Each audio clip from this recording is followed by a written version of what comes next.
আমি আরো আপনাকে আশ্বস্ত করছি, বুলা আমার শ্বশুর বাড়ি নয়। তিস্তা মহাপরিকল্পনা বিষয়ে তিনি শক্তিশালী বন্ধু দেশ চীনের সাথে কথা বলেছেন এবং পানি সম্পদ মন্ত্রী গতকাল তার বক্তব্যে আশ্বস্ত করেছেন যে ইনশাল্লাহ যে নামেই হোক কাজ শুরু হয়ে যাবে। আমরা নামের কাঙ্গাল নই, আমরা কামের কাঙ্গাল। বদনাম সুনাম যা হবে আপনার হবে, আমি কিন্তু ভার মুক্ত। স্বাস্থ্য খুবই খারাপ। অবশ্য আপনার বোধহয় সুযোগ কম হয়, কারণ আপনি তো সিএমএইচ ট্রিটমেন্ট নেন। এটা তো আপনাদের জন্য স্পেশালি ডেজিগনেটেড। আমরা সেখানে যেতে গেলে হয়তো আপনাদের দোয়া নিয়ে যেতে হবে। একদিনে 34 জন মানুষ বিরোধী দলের নিহত হয়েছিল, তার মধ্যে 14 জন জামাত ইসলামের, 20 জন বিএনপির। আমার এই প্রস্তাবে সরকারি দল খুশি না, আমি কি করবো? আপনার দলই খুশি না। ওই তারা তো সেই রকম উষ্ণ অভিনন্দন জানালেন না। মাননীয় বিরোধী দলের নেতা ডক্টর মোহাম্মদ শফিকুর রহমানকে তার বক্তব্য রাখার জন্য আহ্বান জানাচ্ছি।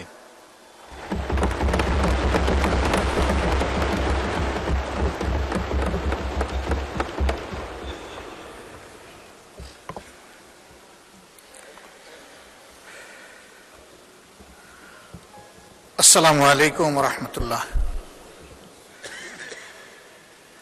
নাহমাদুহু ওয়া নুসাল্লি আলা রাসূলিহিল কারীম ওয়া আলা আলিহি ওয়া সাহবিহি ওয়া আহলি বাইতিহি আজমাইন। আউযু বিল্লাহি মিনাশ শাইতানির রাজীম। রাব্বি ইশরাহ লি সাদরি ওয়া ইয়াসসির লি আমরি ওয়াহলুল উকদাতাম মিন লিসানি ইয়াফকাহু কাওলি। ক্বালা আন-নাবিয়্যু সাল্লাল্লাহু আলাইহি ওয়াসাল্লাম খায়রুন নাস মান ইয়ানফাউন নাস আও কামা ক্বালা আলাইহিস সালাতু ওয়াস সালাম। মাননীয় স্পিকার, আপনাকে ধন্যবাদ। বাজেট সেশনের শুরু থেকে এ পর্যন্ত যে সমস্ত সম্মানিত সদস্যবৃন্দ আলোচনায় অংশগ্রহণ করেছেন, আমি তাদের সকলকে অন্তরের অন্তঃস্থল থেকে ধন্যবাদ জ্ঞাপন করছি। সকলেই তাদের বিবেচনাবোধের জায়গা এবং জ্ঞান থেকে এই আলোচনায় অংশগ্রহণ করেছেন। আমি এই ধারণা পোষণ করতে চাই, দেশ, সমাজ, জাতি এবং দিনের কল্যাণেই তারা তাদের আলোচনা রেখেছেন। এটি ঠিক যে সকলের চিন্তাধারা একই ধরনের হবে না, সরকারি দলেও না, বিরোধী দলেও না। চিন্তা একই ধরনের হলে এত লোকের বক্তৃতার প্রয়োজন হতো না, এত সময় খরচ করতে হতো না। সবার পক্ষ থেকে দুই দিক থেকে একজন করে বক্তব্য রাখলেই বিষয়টা চুকে যেত। আমরা এখানে জনগণের ভালোবাসা এবং ভোটে নির্বাচিত হয়ে মহান আল্লাহর ইচ্ছায় আসার সুযোগ পেয়েছি এবং সবাই নিজের বিবেক, মহান আল্লাহ তাআলা আর প্রিয় জনগণের কাছে দায়বদ্ধ। এই দায়বদ্ধতার জায়গা থেকেই আমরা আমাদের বক্তব্য রেখে থাকি। বাজেট সেশন বছরের সবচেয়ে গুরুত্বপূর্ণ সেশন। এর ভিত্তির উপর পুরা বছরটি কেমন যাবে তাই নির্ভরশীল। আমি বিশ্বাস করি সকল সদস্যই সেদিকে খেয়াল রেখে তারা বক্তব্য উপস্থাপন করেছেন। আমি আমার বক্তব্যের সূচনায় গভীর শ্রদ্ধা প্রদর্শন করছি এবং তাদের জন্য মাগফিরাত কামনা করছি। মরহুম প্রেসিডেন্ট জিয়াউর রহমান, আল্লাহ তাকে শহীদ হিসাবে কবুল করুন। মাওলানা আব্দুল হামিদ খান বাসানী, যার অসামান্য অবদান রয়েছে জাতির জন্য। জেনারেল আতাউল গনি উসমানী, যিনি মুক্তিযুদ্ধে সফল নেতৃত্ব দিয়েছেন। স্বাধীনতার পতাকা উত্তোলনকারী আসম আব্দুর রব, যিনি সাহসী যুবক হিসাবে সেদিন গর্জন করেছিলেন। সকল শহীদ এবং জীবিত মুক্তিযোদ্ধা, 90-এর গণ আন্দোলনের শহীদ, 28 অক্টোবরের শহীদ, পিলকানা হত্যাকাণ্ডের শহীদ, শাপলা চত্বরের শহীদ, 17.5 বছর ফ্যাসিবাদী শাসনের বিরুদ্ধে লড়াই করতে গিয়ে যে সমস্ত লোক শহীদ হয়েছেন, বিশেষ করে আমার প্রিয় দলের সম্মানিত সিনিয়র নেতৃবৃন্দ, আমরা একটি কষ্টে বুকা দল। আমাদের 1-2 করে 11 জনকে আমাদের বুক থেকে ছিনিয়ে নেওয়া হয়েছে। 12 নম্বর জন এখানে জীবিত আছেন, বাকি সকলেই দুনিয়া থেকে বিদায় নিয়েছেন। আল্লাহ তাআলা তাদের সকলকে শহীদের যথাযথ মর্যাদা দান করুন। তাদের দুঃখী পরিবারের প্রতি আমি গভীর সমবেদনা জানাচ্ছি। সেই সাথে 24-এর গণ অভ্যুত্থানের সকল শহীদ, আহত এবং পঙ্গু এবং ফ্যাসিবাদী আমলে গুম হওয়া সকল পরিবার, ব্যক্তি, তাদের সকলের প্রতি আমি গভীর শ্রদ্ধা এবং সমবেদনা জ্ঞাপন করছি।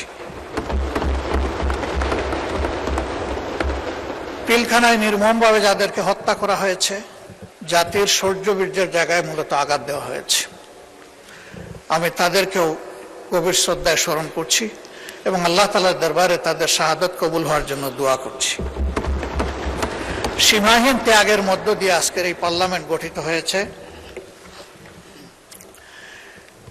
এই পার্লামেন্ট আমরা মূল থেকেই বলে আসছি মজলুমের পার্লামেন্ট। সঙ্গত কারণেই আশা করি যে পার্লামেন্ট এমন কোনো আচরণ করবে না যেটা মজলুম দেশবাসীকে আহত করে। এই পার্লামেন্ট দায়িত্বশীল আচরণ করবে, জাতিকে স্বপ্ন দেখাবে, জাতিকে জাগিয়ে তুলবে, জাতিকে ঐক্যবদ্ধ করবে এবং জাতিকে সামনের দিকে এগিয়ে নেওয়ার চেষ্টা করবে। মাননীয় স্পিকার,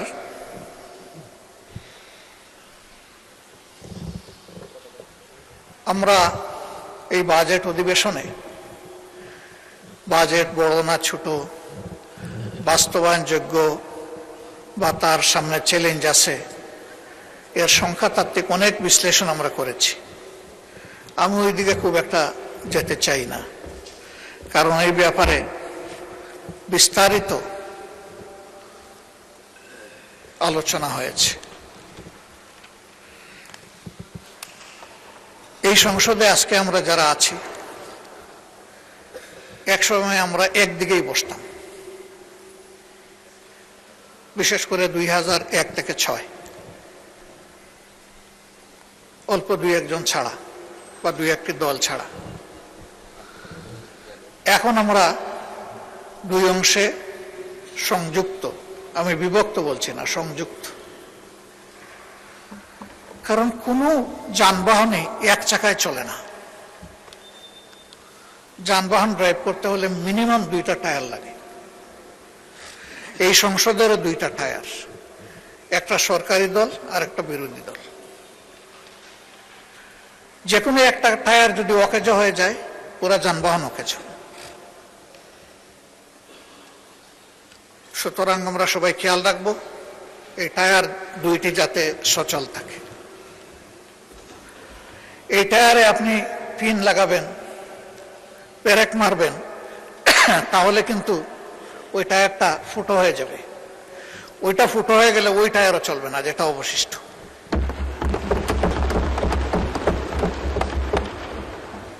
একটা চমৎকার টেন্ডেন্সি আমি লক্ষ্য করেছি। প্রায় সকল বক্তা কুচি কুচি করে কাটার পরে বলেন, এগুলো ছাড়েন, ছাড়িয়ে আসেন, আমরা ঐক্যবদ্ধভাবে দেশটা চালাই। ওই কুচি কুচি করার যন্ত্রটা আসেন আমরা ফেলে দিই।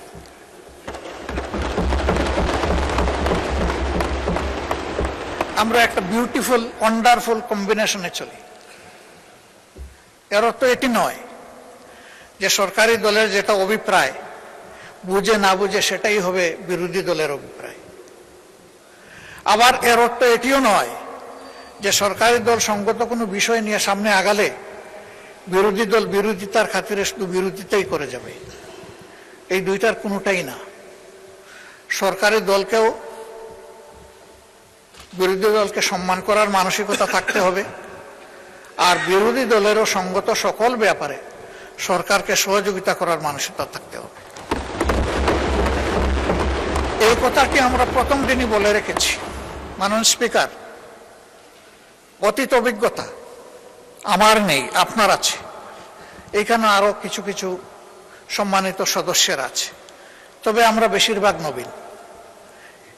নবীনদের অধিকার থাকে প্রবীণদের কাছ থেকে শিকার।